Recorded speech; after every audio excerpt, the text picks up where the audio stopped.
Very good morning दोस्तों। स्वागत है आपका डेली करंट अफेयर अपडेट्स की वीडियो में। डेट है आज की 6 अगस्त। चलिए शुरू करते हैं आज की वीडियो। आज का हमारा पहला प्रश्न, Balakot air strike how India avenged Pulwama. ये बुक है, बुक का नाम है Balakot air strike how India avenged Pulwama. किसके द्वारा लिखी गई, इनमें से बताइए। आप आंसर करके साथ के साथ आंसर करते रहिए। इसका सही उत्तर होगा डी, मनन भट्ट द्वारा।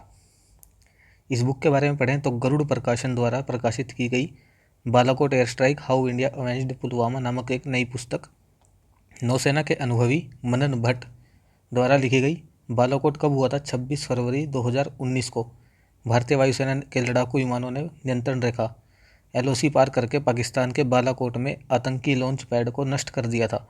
जो कि क्यों किया था? 14 फरवरी को का वो मनहूस दिन जब जम्मू कश्मीर के पुलवामा में एक आतंकी हमले में केंद्रीय रिजर्व पुलिस बल यानी CRPF के 40 जवानों के मारे जाने के बाद यह हमला भारत ने किया था, जवाबी हमला। तो एक इसके द्वारा लिखी गई, मनन भट्ट के द्वारा। अगला प्रश्न, टोक्यो पैरालंपिक 2020 के थीम गीत की रचना किसने की? यह प्रश्न हमने कल भी पढ़ा था, बताइए आंसर करके। इसका सही उत्तर होगा सी, संजीव सिंह ने। कौन है संजीव सिंह जी? संजीव सिंह जो एक दिव्यांग क्रिकेटर हैं लखनऊ से, उन्होंने टोक्यो पैरालंपिक के लिए भारत के लिए थीम गीत को बनाया और गाया भी है।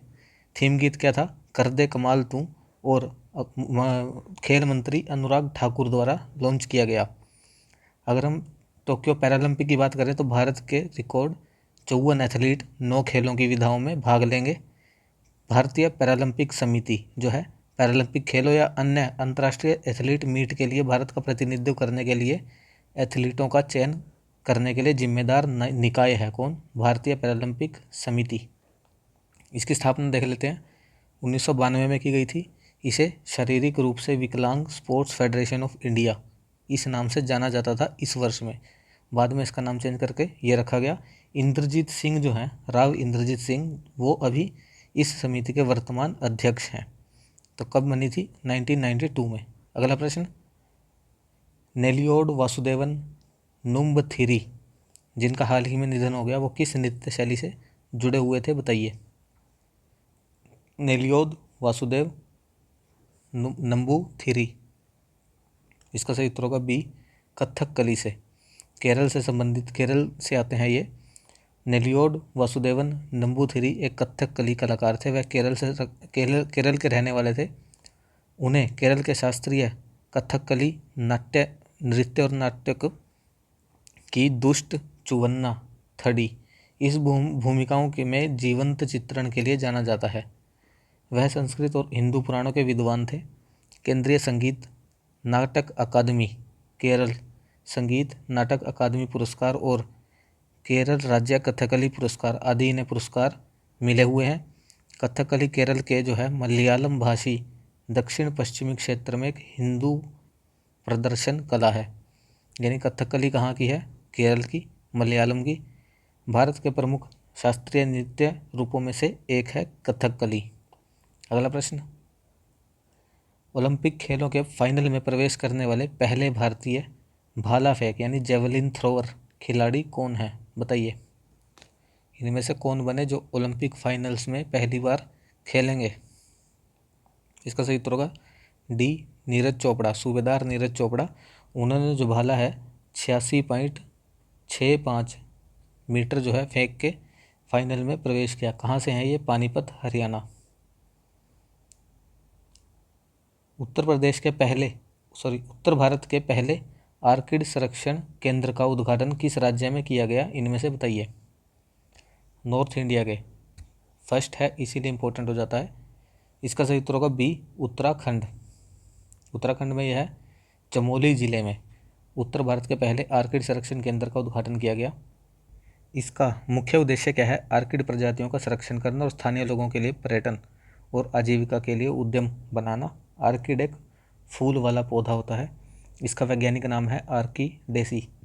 सभी प्रजातियां जो हैं आर्किड की वो वन्य जीव वनस्पति की लुप्तप्राय प्रजातियों में अंतर्राष्ट्रीय व्यापार यानी सीट्स फुल फॉर्म है convention on international trade in endangered species, उसके तहत संरक्षित हैं ये। सीट्स के बारे में अगर हम देखें तो सीट्स को 1 जुलाई 1975 को लागू किया गया था। इवोन हिगुएरो जो है इसके वर्तमान महासचिव हैं और जेनेवा स्विट्जरलैंड में इसका HQ मुख्यालय है। भारतीय पहलवान रवि कुमार दहिया ने पुरुषों के किस भार वर्ग के में फाइनल में रजत पदक जीता? भार वर्ग हमें बताना है, किस भार वर्ग से वो खेलते हैं, बताइए। इसका सही उत्तर होगा बी, 57 किलोग्राम। तो जी हाँ, इन्होंने इतिहास रचा। भारतीय पहलवान रवि कुमार दहिया ने पुरुषों के 57 किलोग्राम फ्री स्टाइल वर्ग में फाइनल में रूसी ओलंपिक समिति के जावूर उगुएव से हारने के बाद, यानी इनसे वो हारे, इन्होंने स्वर्ण जीता और हमारे रवि कुमार दहिया ने रजत पदक जीता। यह टोक्यो ओलंपिक में भारत का कौन सा 5वां पदक है और अभियान का दूसरा रजत। रवि कुमार जो है KD जादव, सुशील कुमार, योगेश्वर दत्त, साक्षी मलिक के बाद ओलंपिक पोडियम पर पहुंचने वाले 5वें रेसलर हैं। इन 4 के बाद ये हैं 5वें। अगला प्रश्न, हाल ही में खबरों में रहा उमलिंगला दर्रा, उमलिंगला पास किस राज्य में स्थित है, बताइए।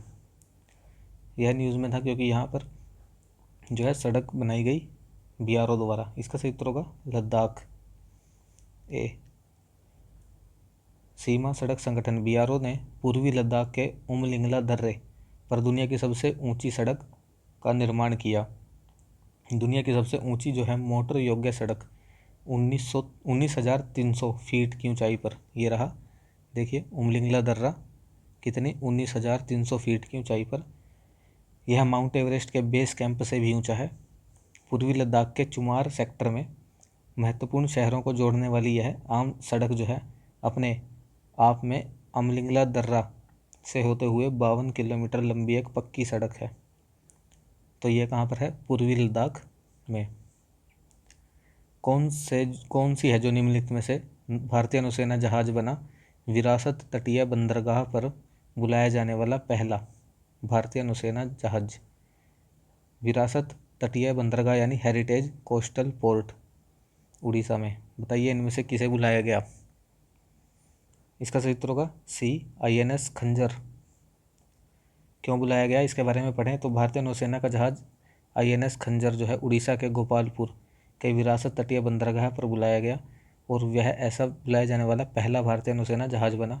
2 दिवसीय यात्रा का आयोजन जो है आज़ादी के अमृत महोत्सव, इस महोत्सव का के साथ साथ स्वर्णिम विजय वर्ष समारोह यानी कि स्वतंत्रता की 75वीं वर्षगांठ और 1971 के युद्ध की 50वीं वर्षगांठ के उपलक्ष्य में जो है समारोह आयोजित किया गया था, उसमें बुलाया गया इसे INS खंजर को। जहाज की यात्रा जो है उसका उद्देश्य तटीय सुरक्षा और समुद्री संचालन के पहलुओं पर स्थानीय लोगों के साथ संबंधों को बढ़ाना भी है। तो INS खंजर। अगला प्रश्न, निम्नलिखित में से किसे महाराष्ट्र का नया लोकायुक्त नियुक्त किया गया? बताइए इनमें से। इसका सही उत्तर होगा बी, VM कनाडे। महाराष्ट्र के राज्यपाल कौन? भगत सिंह कोश्यारी ने मुख्यमंत्री उद्धव ठाकरे की सलाह में सेवानिवृत्त बॉम्बे उच्च न्यायालय हाईकोर्ट के न्यायाधीश थे न्यायमूर्ति VM कनाडे को महाराष्ट्र के नए लोकायुक्त के रूप में नियुक्ति को मंजूरी दे दी राज्यपाल ने। महाराष्ट्र लगभग 1 साल से बिना लोकायुक्त के काम कर रहा था। पिछले लोकायुक्त सेवानिवृत्त हुए थे कौन? न्यायमूर्ति ML तहलियानी, यानी इनकी जगह ली इन्होंने, क्या नाम है इनका? VM कनाडे।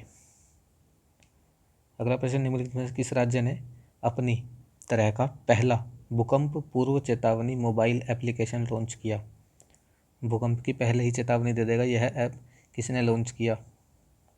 इसका सही उत्तर होगा डी, उत्तराखंड ने यह काम किया। उत्तराखंड के मुख्यमंत्री कौन? पुष्कर सिंह धामी ने उत्तराखंड भूकंप अलर्ट नाम से यह ऐप जो है पहला है भूकंप पूर्व चेतावनी मोबाइल ऐप लॉन्च किया। ऐप को IIT रुड़की द्वारा उत्तराखंड राज्य आपदा प्रबंधन प्राधिकरण के सहयोग से विकसित किया गया। किसे? IIT रुड़की ने विकसित किया। 11वां प्रश्न, भारतीय पुरुष हॉकी टीम, जी हाँ इन्होंने कल इतिहास रचा, किस देश को हराकर 41 वर्षों में अपना पहला ओलंपिक पदक जीता? बताइए किस देश को हराया था? इसका सही उत्तर होगा डी, जर्मनी को। भारतीय पुरुष हॉकी टीम ने जर्मनी को हराकर 41 वर्षों में अपना पहला ओलंपिक पदक जीता। लास्ट पदक 1980 में जीता था। भारत ने जो है जर्मनी को 5-4 से हराया। 1980 में इन्होंने 8वां स्वर्ण पदक जीता था अपना। और किस किस ने स्कोर किया? सिमरनजीत सिंह ने। ओई हॉकी स्टेडियम में हुआ था यह। पहले जो है भारत के लिए 2 गोल दागे। साथ ही हार्दिक सिंह, हरमनप्रीत सिंह और रुपिंदर पाल सिंह ने भी एक एक जो है गोल दागे। तो हॉकी का नाम आते ही मुझे ध्यान आता है, और हुआ भी साथ जर्मनी के ही, 1936 का जो है बर्लिन ओलंपिक। वाह, क्या ओलंपिक था वो। भारत ने जर्मनी को 8-1 से हराया। और हमारे सुप्रसिद्ध, जिन्हें हॉकी का जादूगर भी कहा जाता है, मेजर ध्यानचंद जी जो है उस टाइम हॉकी हमारी उसके टीम के कप्तान थे। मुझे याद आता है जब वो गेम चल रहा था और हिटलर भी वहाँ था उसी स्टेडियम में, तो खेलते हुए मेजर ध्यानचंद की टांग पर एक हिट उसके जर्मनी के खिलाड़ी ने हॉकी मार दी थी। बहुत दर्द हुआ मेजर ध्यानचंद जी को, लेकिन उन्होंने उससे कहा था कि बदला लूँगा, ध्यान रखना इस बात का। और फिर तब जाके मेजर ध्यानचंद जी ने 4 गोल दागे थे। एक बार उसी खिलाड़ी के पास हमारी बॉल गई थी हॉकी की। खिलाड़ी यहाँ था, मेजर ध्यानचंद जी यहाँ। मेजर ध्यानचंद जी ने जैसे ही हॉकी उठाई, खिलाड़ी दूर हो गया था डर के मारे कि अब ये बदला लेगा और मेरी टांग पर हॉकी मारेगा। लेकिन मेजर ध्यानचंद जी ने सीधा बॉल पे हॉकी मारकर गोल किया था। और खेल ख़त्म होने के बाद हिटलर ने जो है मेजर ध्यानचंद जी को ऑफर भी दिया था कि आप जो है मेरी शाही सेना के सेनापति बना दूंगा तुम्हें, तुम जर्मनी की टीम के तरफ से खेलो। लेकिन मेजर ध्यानचंद जी ने सीधा बोल दिया था कि यह जो शरीर है वो भारत के लिए जन्मा है, भारत के लिए खेलेगा और भारत के लिए ही मरेगा। इतने महान थे हमारे मेजर ध्यानचंद जी। मेजर ध्यानचंद जी ने कहा था तब कि भारतीय जो है वो खेल भावना से भी बदला लेना जानते हैं। अगला प्रश्न देखते हैं। तो ऐसे थे हमारे मेजर ध्यानचंद जी, उन्हें जितनी बार नमन किया जाए उतना ही कम। भारतीय सरकार ने निम्नलिखित में से किस शहर में एक विकेंद्रित जैव चिकित्सा अपशिष्ट भस्मक का उद्घाटन किया? क्या होता है? गवर्नमेंट इनॉग्रेटेड ए डिसेंट्रलाइज्ड बायोमेडिकल वेस्ट इंसीनरेटर। कहाँ किया बताइए? इसका सही उत्तर होगा बी, बक्सर में। इसे जो है वेस्ट टू वेल्थ मिशन के तहत आयोजित इनोवेशन चैलेंज के तहत विकसित किया गया। यह मिशन जो है प्रधानमंत्री के विज्ञान प्रौद्योगिकी नवाचार सलाहकार परिषद PM स्टाइक के 9 वैज्ञानिक मिशनों में से एक है। इसका नेतृत्व भारत सरकार के प्रधान वैज्ञानिक सलाहकार के कार्यालय द्वारा किया जाता है। बक्सर में हुआ, यह ध्यान रखिएगा। भारत का पहला स्वदेशी विमान वाहक पोत किस जो है वो पहला समुद्री परीक्षण करेगा? कौन सा है वो बताइए? स्वदेशी है, यह ध्यान रखना है। इसका सही उत्तर होगा बी, INS विक्रांत। जी हाँ, स्वदेशी, भारत का खुद का बनाया। भारत के पहले स्वदेशी विमान वाहक पोत कौन? INS विक्रांत ने 4 अगस्त को भारत के भीतर सैन्य उपकरणों के निर्माण को प्रोत्साहित करने के लिए अपनी पहली समुद्री यात्रा की। 2022 में वह पूरी तरह से चालू होगा। कैरियर को जो है नौसेना डिज़ाइन निदेशालय द्वारा डिज़ाइन किया गया। INS विक्रांत ने जो है एक 44,000 टन का वाहक है, जिसे 23,000 करोड़ रुपए की लागत से बनाया गया। यहाँ केरल की कोचीन शिपयार्ड ने बनाया। अगला प्रश्न, भारत और निम्नलिखित में से किस संस्थान ने बांध सुरक्षा कार्यक्रम के लिए 250 मिलियन की परियोजना पर हस्ताक्षर किए? बताइए। इसका सही उत्तर होगा ए, विश्व बैंक। भारत सरकार, केंद्रीय जल आयोग और 10 राज्यों ने, इन तीनों ने भाग लेने वाले 10 राज्यों ने और विश्व बैंक ने एक लंबी अवधि के बांध सुरक्षा कार्यक्रम में 4 अगस्त को $250 मिलियन की परियोजना पर हस्ताक्षर किए। ड्रिप 2 दूसरा बांध पुनर्वास सुधार परियोजना जो है, इसके तहत जो है यह काम किया जाएगा। क्या? सुरक्षा दिशा निर्देश निर्माण वैश्विक अनुभव लाने और नवीन तकनीकों को पेश करके बांध सुरक्षा को मजबूत करने में मदद मिलेगी। देखते हैं अगला प्रश्न। भारतीय कंप्यूटर आपातकालीन प्रतिक्रिया दल यानी सर्ट इन की स्थापना कब हुई थी? ये हाल ही में न्यूज़ में थे, बताइए कब हुई इसकी स्थापना? Indian computer emergency response team. इसका सही उत्तर होगा सी, 2004। जी हाँ, सी। यह भारतीय साइबर स्पेस को सुरक्षित करने के उद्देश्य से इलेक्ट्रॉनिक्स और सूचना प्रौद्योगिकी मंत्रालय, भारत सरकार का एक संगठन है। 2004 में स्थापित यह नोडल एजेंसी है जो हैकिंग और फिशिंग जैसे साइबर क्राइम्स को निपटती है। सूचना प्रौद्योगिकी संशोधन अधिनियम 2008 ने सर्ट इन को कुछ अन्य कार्य करने के लिए राष्ट्रीय एजेंसी के रूप में कार्य करने के लिए नामित किया था। न्यूज़ में क्यों थी? सर्ट इन ने 2021 के पहले 6 महीनों में कितने लाख? 6.07 लाख साइबर सुरक्षा घटनाओं को ट्रैक किया है। यानी देश में 6 लाख के आसपास साइबर थ्रेट थे पहले 6 महीने में ही, जिनमें से लगभग 12,000 जो थे वो सरकारी संगठनों पर अटैक किए गए। प्रश्न। अन्नमलाई उड़ने वाले मेंढक IUCN की लाल सूची में किस श्रेणी में सूचीबद्ध है? बताइए इनमें से। ये है वो मेंढक। इसका सही उत्तर होगा बी, क्रिटिकली एंडेंजर्ड। इसके दूसरे नाम है मालाबार ग्लाइडिंग फ्रॉग और मालाबार ट्री फ्रॉग, पेड़ पर रहने वाला फ्रॉग। यह एक गंभीर रूप से लुप्तप्राय यानी क्रिटिकली एंडेंजर्ड मेंढक की प्रजाति है। पश्चिमी घाट के दक्षिणी भाग में स्थानिक है। निवास स्थान के नुकसान के कारण इन मेंढकों की संख्या जो है उसमें तेज़ी से गिरावट आई, इसीलिए न्यूज़ में थे। और ये 2 सुरक्षित क्षेत्रों में रहते हैं मैक्सिमम, किसमें? इंदिरा गांधी राष्ट्रीय उद्यान और परम्बिकुलम टाइगर रिजर्व। बताइए इंदिरा गांधी राष्ट्रीय उद्यान कहाँ है? कमेंट करके ज़रूर बताइए। यह था हमारा आज का लास्ट प्रश्न। आशा करता हूँ आपको वीडियो पसंद आई होगी। अपना स्कोर जो है वो कमेंट करके ज़रूर बताइए। धन्यवाद। Have a nice day.